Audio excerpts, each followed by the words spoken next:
میربایم بوسه و عرض ندامت میکنم. اختراع چند در آداب صحبت میکنم. نتوانم بر نتابم صد ملیک از فرتیاز، تا در آویزد به من اظهار طاقت میکنم.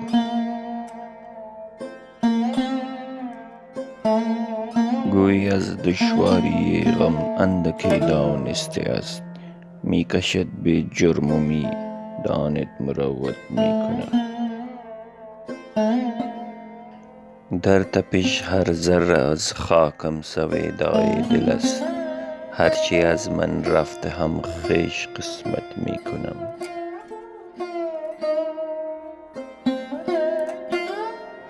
غافلم ز آن پیچ و تاب غصه کز غم در دل است، دل شگاف آهی به امید فراغت میکنم. سنگ و خشت از مسجد ویرانه می آرم به شهر، خانه‌ای در کوی ترسایان عمارت میکنم.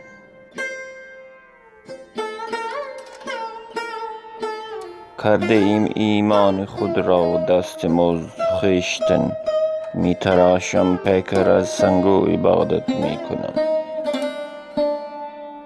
چشم بد دور التفات در خیال آورده ایم، هرچه دشمن میکند با دوست نسبت میکنم.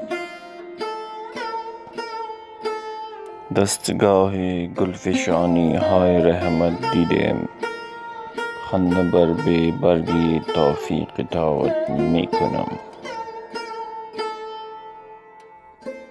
زنگ غم زی آینه دل جز به می ناتوان زیده بود، دردم از ده راست و باقی شکایت میکنم. غالب همایی بر نتابم در سخن، بزم بر هم میزنم چندان که خلوت میکنم.